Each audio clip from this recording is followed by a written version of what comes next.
tonight rallying support for industries struggling under the weight of a trade war.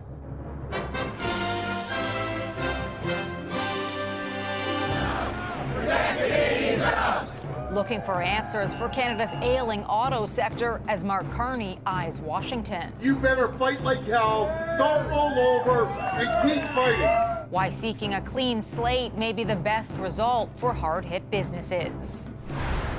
Charities reveal the real impact of the latest Canada Post strike. Just how much money is being lost in the mail? 1/3 of our funding stream is people who are donating through the mail system.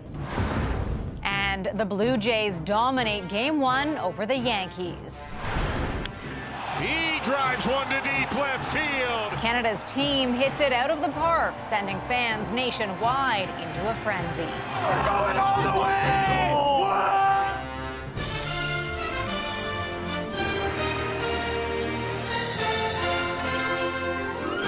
CTV National News with Heather Butts.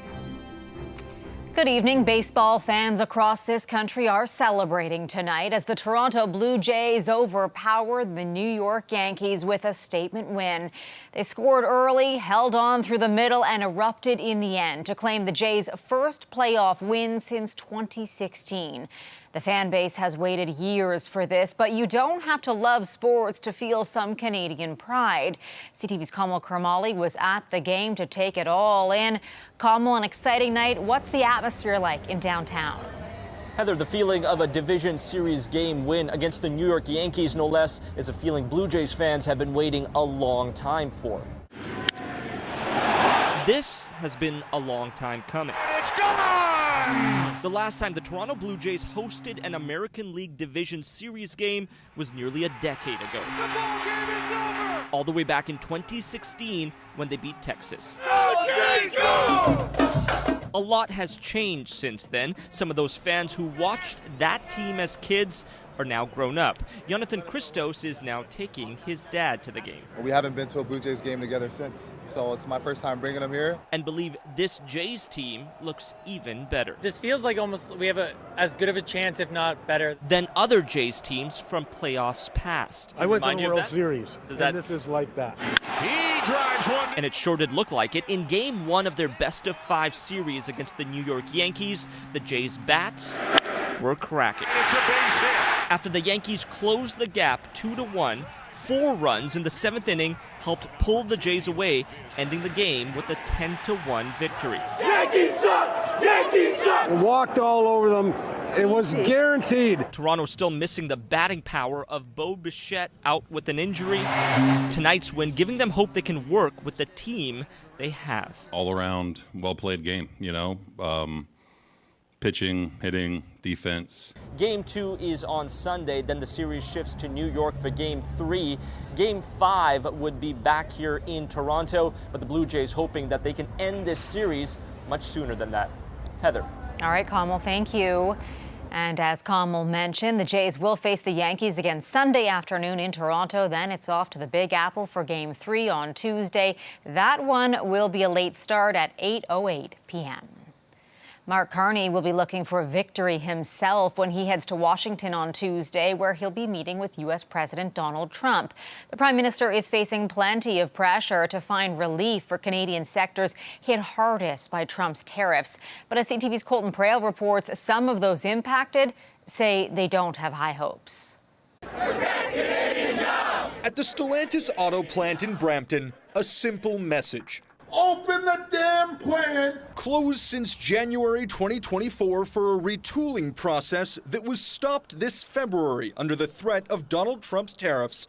Roughly 3,000 workers here have been left in limbo. It's just been difficult waiting because we're uncertain. We don't know if we're going to be coming back. Doug Ford is calling on Ottawa to find an answer for Canada's ailing auto sector when Donald Trump and Mark Carney meet in Washington on Tuesday. You better fight like hell, don't roll over, and keep fighting. Sources in the federal government say they're cautiously optimistic there could be movement on the sectoral tariffs to steel and aluminum.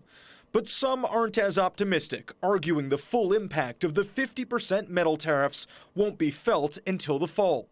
As it hits the price tag for pickup trucks and goods in the U.S., it will create a more conducive context to reach an agreement. The U.S. has shown little wiggle room on its sectoral tariffs. On steel and aluminum, Japan saw tariffs dropped to 15%. The UK signed a deal at 25% with talks to introduce a quota system. And months after a deal was signed, the European Union is still paying the full 50% tariff. A low tariff might actually still be bad for the Canadian economy, still creates that pressure for a lot of those steel companies, secondary manufacturing companies, to simply pick up and go to the States where there's zero tariffs. As Canada and the U.S. both prepare for the CUSMA review next year, those in the auto and aluminum sector say it's important to enter those meetings with a clean slate. They hope Tuesday's meeting can set that tone. Heather. Colton, thank you. CTV's Colton Prale in Ottawa. Negotiations are ongoing this weekend in Alberta to try and prevent a teachers' strike. Educators in that province are set to go on strike Monday. Conversations between the Alberta government and the teachers' union resumed last night. Union members had voted down the latest contract offer by nearly 90%. It had included a 12% pay hike and a promise to hire 3,000 more instructors. Teachers in Ontario voicing their frustration today. Hundreds of education workers rallying in downtown Toronto, highlighting safety issues facing both staff and students. CTV's Siobhan Morris now with what they're demanding from the province. This is the kind of protective padding many workers are pulling on daily. Their high-risk environment, the classroom. Every day it's a battle going into work. I've experienced biting, hitting, hair pulled, punches. Dozens of educators went to Queen's Park Saturday to highlight what they describe as a crisis being driven by government underfunding. Incidents of violence are skyrocketing, not because of bad or broken students, but because the system itself is broken. Kim Caven thinks of her job as having morphed from educational assistant to firefighter. I have been at multiple schools over the years, and I have been the fire extinguisher solving all the problems on a daily basis. Educators and their union CUPE say there aren't enough EAs, social workers, and other adults in the class to support students, and kids are suffering for it. You're getting pulled from room to room to room, and you're not able to clearly form those bonds and have that trust with the students to work together. This EA says she suffered a concussion and broken ankle while rushing between students. When you see a child have a tantrum, you go for your heart, like you go for help that child, you don't think about yourself. Critics argue education funding hasn't kept up with inflation and complex student needs. The provincial government is spending a record amount on education, more than $30 billion a year. But EAs aren't seeing evidence of those dollars showing up in their schools. Absolutely not. I don't know where they put their money. I want to know. Where? Show us. The education minister is considering getting rid of trustees, part of a review to make sure Ontario is getting the best bang for its education buck. Paul Calandra will make a final decision by the end of the year. At Queen's Park, Siobhan Morris, CTV News. Global Affairs has confirmed to CTV News 2 Canadian citizens were detained in Israel Thursday after Israeli forces intercepted the Samud flotilla carrying aid to Gaza. Consular officials are working with local authorities and providing help to those requesting it. Canadian officials are urging Israel to ensure the safety of those Canadians and support their return home. The flotilla has been trying to break Israel's blockade around Gaza and deliver aid. A Montreal doctor on board another flotilla explains the importance of their mission. Going to Gaza to help, to give some medicines and food to Gazawi population. It's not against the international law, but attacking such a convoy, humanitarian convoy in the international water, that is illegal. Dr. Nima Mashouf is on board the Conscience Flotilla, along with 5 other Canadians. They are part of an international group bringing food and medical aid to Gaza. Their vessel is set to reach Gaza's coast in a few days. Meanwhile, Israeli officials confirm 137 activists detained from the Samud Flotilla have been deported to Turkey. Meanwhile, an Israeli strike on Gaza has killed dozens of people, according to local officials. This despite calls from the U.S. president for Israel to stop its bombings in advance of securing a peace plan, something Hamas conditionally agreed to on Friday. Trump posted on Truth Social that Israel has agreed to an initial withdrawal line in Gaza, sharing a map. His post also saying, in part, when Hamas confirms the ceasefire will be immediately effective, the hostages and prisoner exchange will begin, and we will create the conditions for the next phase of the withdrawal. Israel's prime minister confirming today his country is on the verge of cementing that deal. We're on the verge of a very great achievement, but it's not final as yet. We're working on it and exerting every effort. But with the help of God, we hope during this coming festival of the Tabernacles, we will bring all the hostages home. Meanwhile, thousands of protesters gathered in the streets of Tel Aviv, urging Netanyahu and his administration to bring the hostages home and end the war on Gaza. Though some expressed fear Trump's peace plan could be sabotaged by either Israel or Hamas.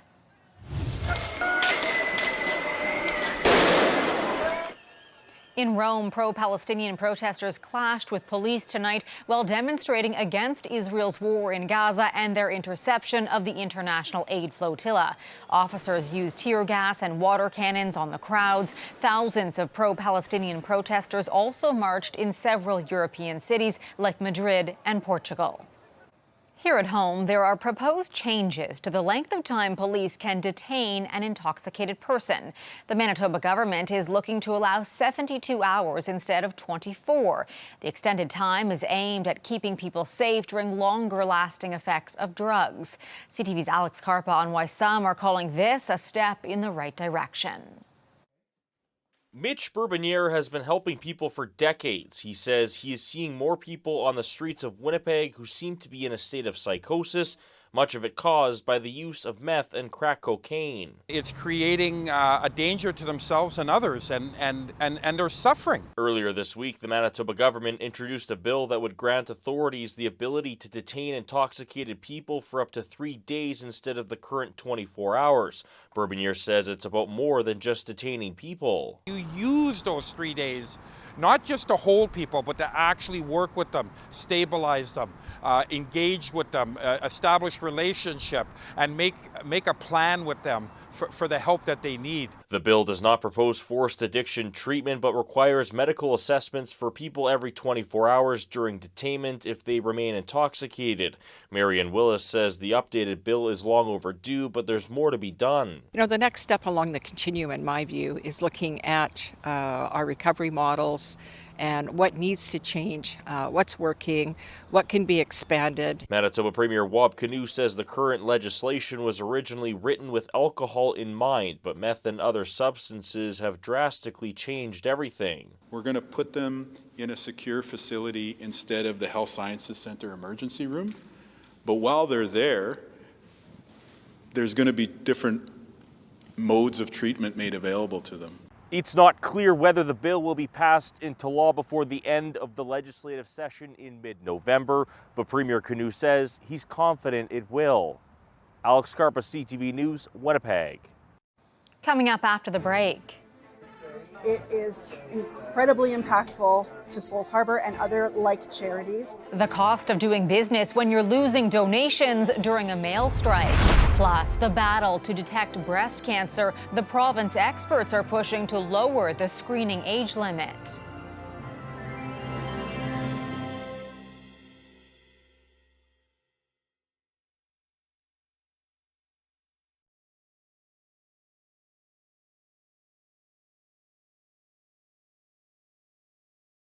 Canada Post workers are now in the second weekend of their strike. The two sides still far apart, with the Crown Corporation's latest offer, which focuses on modernization, being strongly rejected by the workers' union.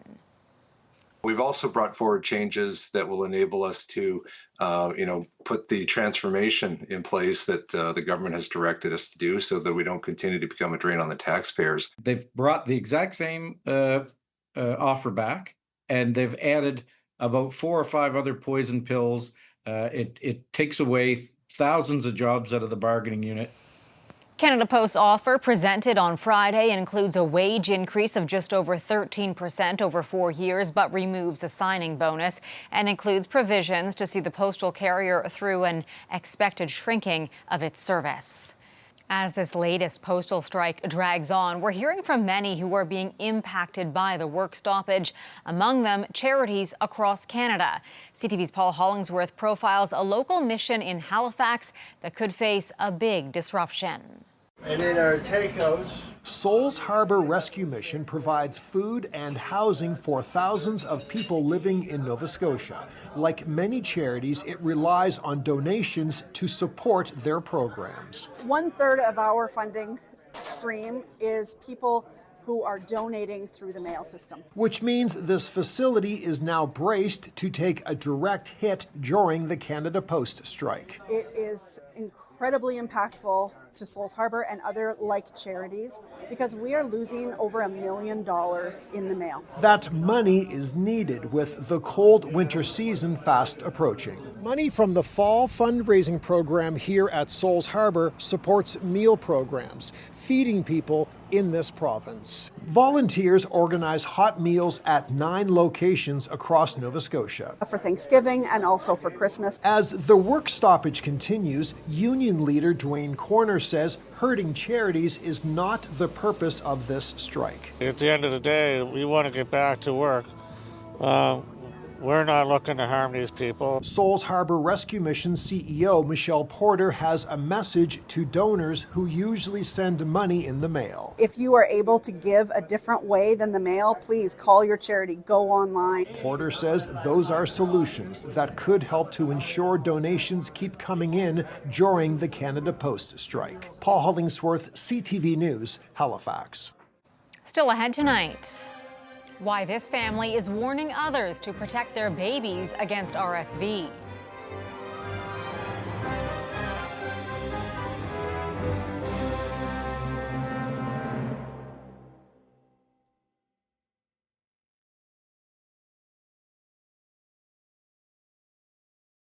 A new report is calling on Quebec to follow the lead of other provinces and lower the age for breast cancer screenings.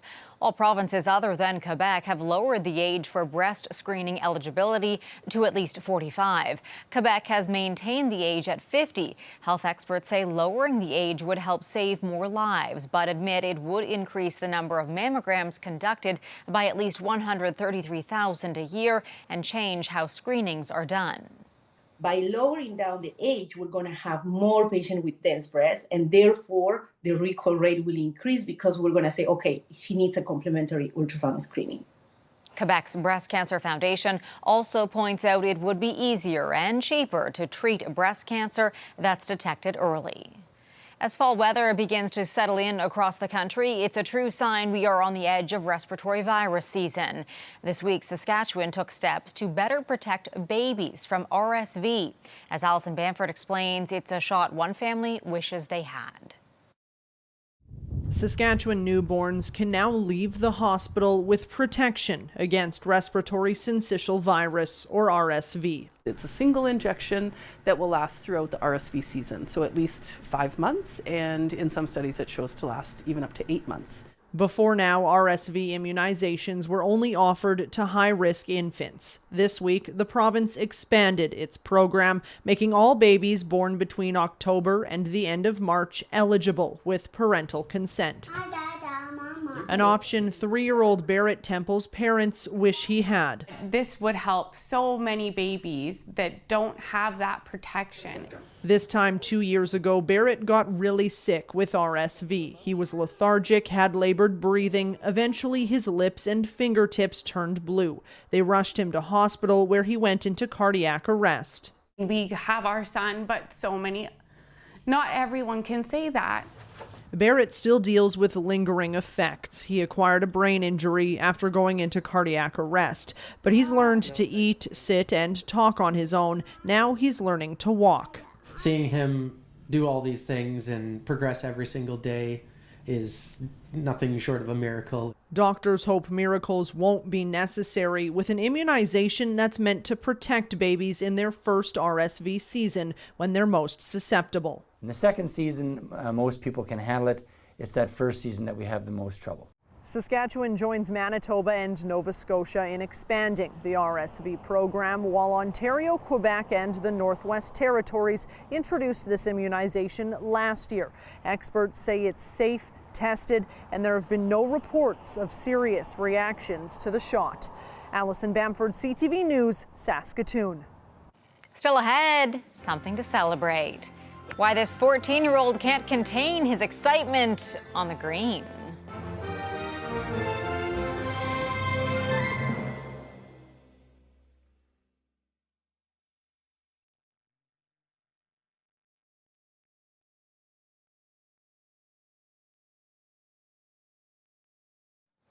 Sometimes you just have to see it to believe it. Luckily for this next story, there is video proof.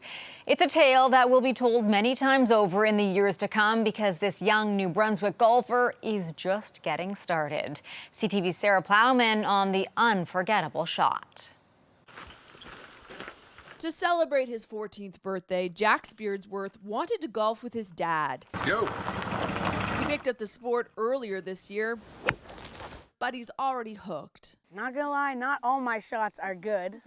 You know, I mean, I did just start a 9-iron. But he's confident enough to give his dad Derek some tips. I could kind of tell that he was a natural from the start. Days after his 14th birthday, on the 14th hole, he swung his 8-iron. Ah! No, it didn't! No, it didn't! No, it didn't! I ran straight down to the hole. Steve went in. As soon as I got there, I saw no ball on the green, and I was like, oh my God, it's in the hole. Hole-in-one! What did you think of that moment?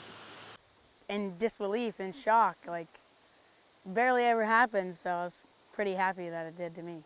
Oh, buddy! Wow! Yes! I didn't have the phone out at all day. And so as we came to the 14th hole and he teed up, I thought, oh, hold on, I'll take a video, you know, and proof that we were here. And so, yeah, that was the one video and one kind of photo I decided to take for the day, and that happened. Oh my God. Okay, dude, that was awesome. Oh my gosh. Hole-in-one. Wow. What did you want for your birthday? Money, you know. And what did you end up getting for your birthday? A hole-in-one. A gift this father and son got to share. Sarah Plowman, CTV News, Hillsborough, New Brunswick. What a memory to hold on to. That's our newscast for this Saturday night. I'm Heather Butts. For all of us at CTV National News, thank you for watching. Good night, and I'll see you again tomorrow.